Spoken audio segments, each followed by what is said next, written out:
Good evening and welcome to News9. I'm Nolan Pinto. We have some big news coming in now. Bangalore University syndicate meets ends. It's the big news that we're now tracking. Bangalore University syndicate meet ends. 50% rebate for postgraduate examination fee. This is what B. Thimmegowda has stated. Now, the matter is to be discussed with Minister H. Anjaneya on Monday. Now, H. Anjaneya is the Social Welfare Minister.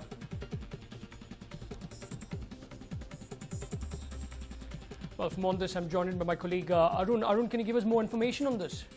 That's right, Nolan. Now, clear climb down on the part of the Bangalore University, because remember, they were completely embarrassed by the morning's development when actually student leaders and a group of students landed into the hall where the Bangalore University syndicate meeting was being held. At that point of time, remember, the Bangalore University Vice Chancellor Thimmegowda had steadfastly said that this is an issue which involves the state government and they should take a call. But now, after the syndicate meeting has ended, he has spoken to the media and has clearly said that the university will be willing to give a 50% rebate on the postgraduate exam fee that will be levied. Remember, the bone of contention had been a hike in the exam fee for postgraduate students, particularly something which would impact the socially backward and financially backward students. So now the decision has been taken. We are given to believe that on Monday, the Vice Chancellor will be meeting the Social Welfare Minister, H. Anjaneya, to discuss the modalities of the subsidy or the rebate that would need to be paid out, Nolan. Now, Arun, this is one point. What about for SCSE students? It is stated that they first pay their tuition fee and then later on go and get the rebate from the government. What about that? We are given to believe that there will be a 50% rebate on the post-graduation exam fee. At this point of time, the modalities and how it will be paid out, etc., is not clear. Probably this will be the subject matter which will be discussed on Monday when H. Anjaneya, the Social Welfare Minister, is due to meet the Bangalore University Vice Chancellor, Nolan. Right, Arun. Thank you very much for all those details. In fact, this is the big news that we're now tracking. BU syndicate meet ends. 50% rebate for postgraduate examination fee. This is what B. Thimmegowda has stated. And the matter is to be discussed with Minister H. Anjaneya on Monday. Now, H. Anjaneya is the Social Welfare Minister.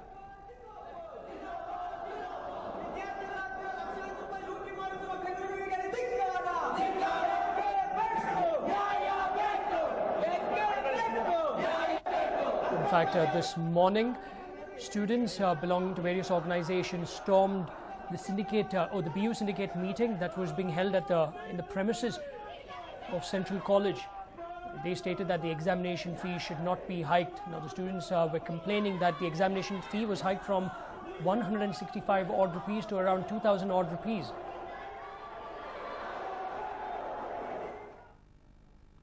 Well, moving on, the search for the missing Malaysia Airlines flight MH370 is likely to drag on for years. Now, this is what a senior US defense official stated, as an underwater search for any trace of the plane's wreckage off West Australia appeared to have failed. Now, the official, who declined to be identified because he is not authorized to comment on the search effort, said 2 weeks of scouring the Indian Ocean floor with the US Navy submersible drone had turned up with no wreckage. He said the search for the jetliner, which vanished on the 8th of March with 239 people on board, would now enter a much harder phase of scouring broader areas of the ocean near where the plane is believed to have crashed.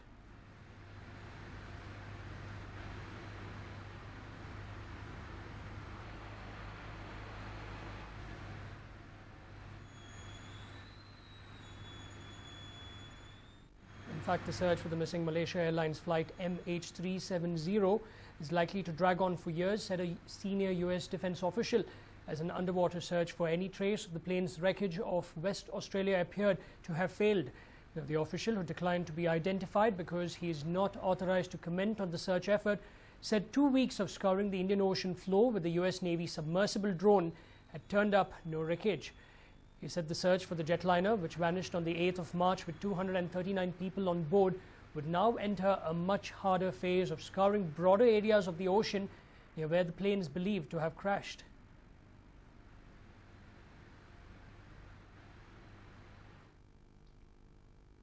Now, a detailed report on the bus fire in Chitradurga that killed 6 passengers has been submitted to the Joint Commissioner of Transport in Hiriyur, Amar Narayan.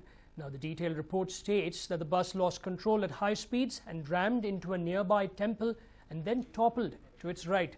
Now, 6 passengers who were seated on the right were unable to escape the fiery death, while the other passengers managed to break open windows and escape with minor injuries. Now, Amar Narayan stated that the fire that engulfed the bus was accidental. Now, the detailed report will be studied by the Commissioner and then submitted to the government for further investigation.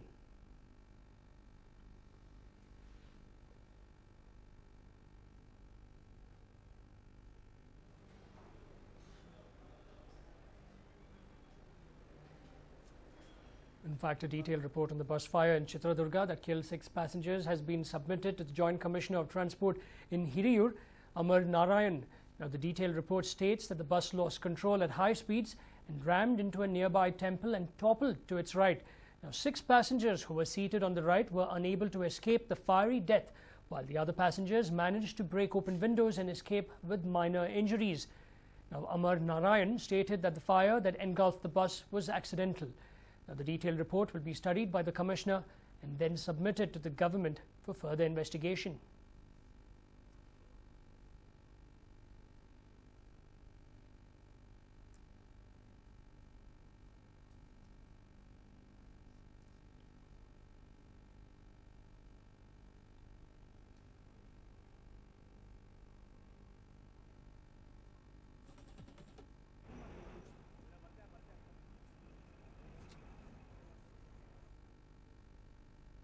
Now, the Enforcement Directorate has filed a charge sheet against former Telecom Minister A. Raja and DMK Chief Karunanidhi's daughter, Kanimoi, in the 2G scam case. Now, the charge sheet has been filed under the Prevention of Money Laundering Act. Now, Kanimoi's mother and Karunanidhi's wife, Dayalu Ammal, has also been named as an accused, along with Sharad Kumar of Kalainar TV, Shahid Balwa, Vinod Goenka, CFO of the television channel, and Swan Telecom Asif Balwa, along with others. Now, a total of 19 people have been named as accused in the case.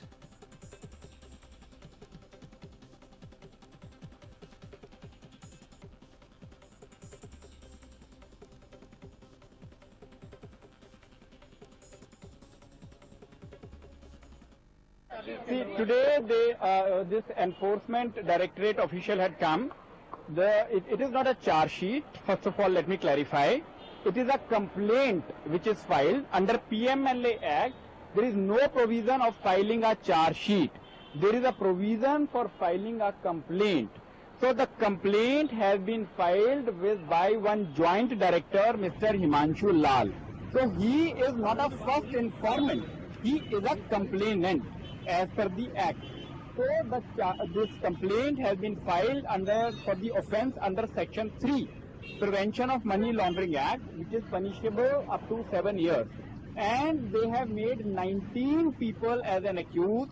Most of them were companies. I could not exactly see that what are the names of the people, right? But I think most of the people who are accused in 2G case were there. And the court, the ED requested the court to take cognizance.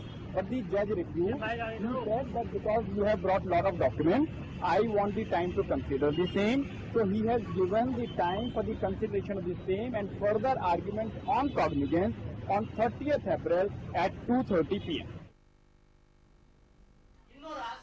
In fact, the Enforcement Directorate has today filed a charge sheet against former Telecom Minister A. Raja and DMK Chief Karunanidhi's daughter, Kanimoi, in the 2G scam case. Now, the charge sheet has been filed under the Prevention of Money Laundering Act. Now, Kanimoi's mother and Karunanidhi's wife, Dayalu Ammal, has also been named as an accused, along with Sharad Kumar of Kalainar TV, Shahid Balwa, Vinod Goenka, CFO of Kalainar TV, and Swan Telecom's Asif Balwa, along others.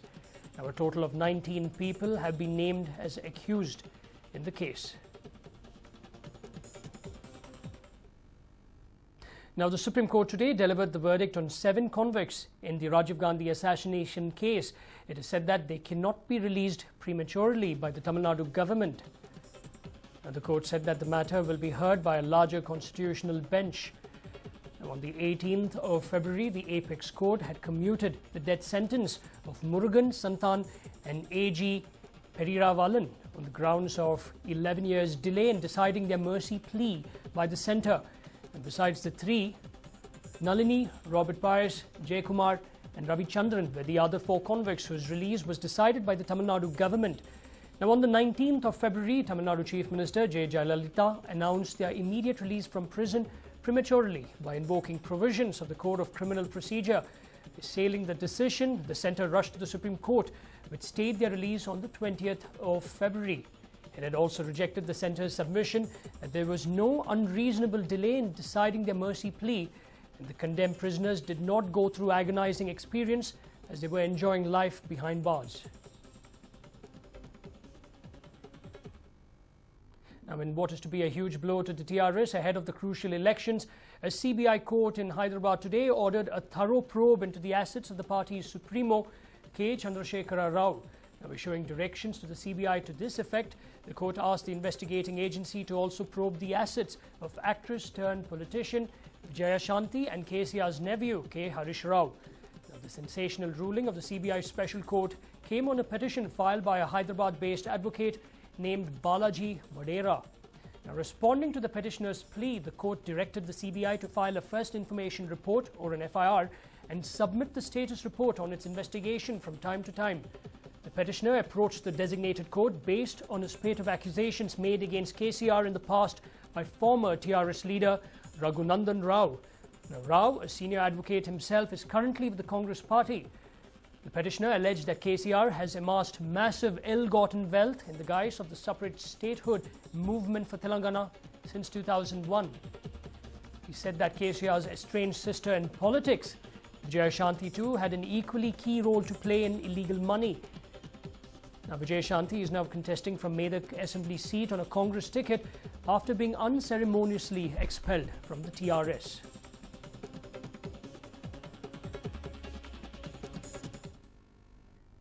Now, an oil manufacturing facility in Kanpur was gutted in a freak accident.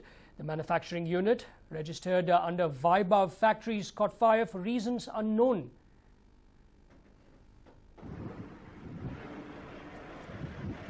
Fire personnel are currently at the scene trying to douse the flames, but have not succeeded in doing so.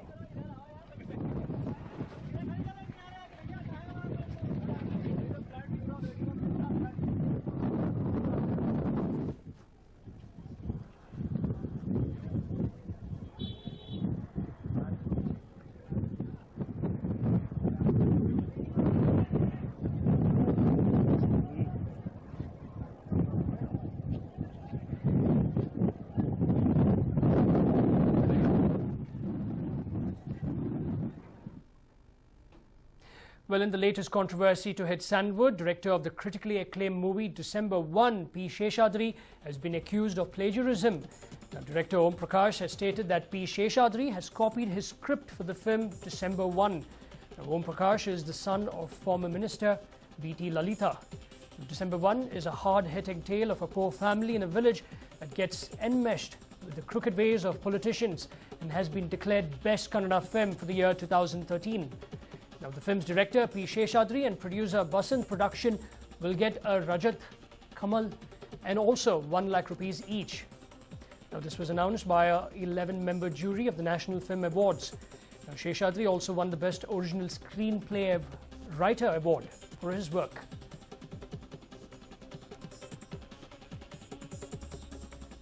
Well, in fact, the movie releases in theatres today.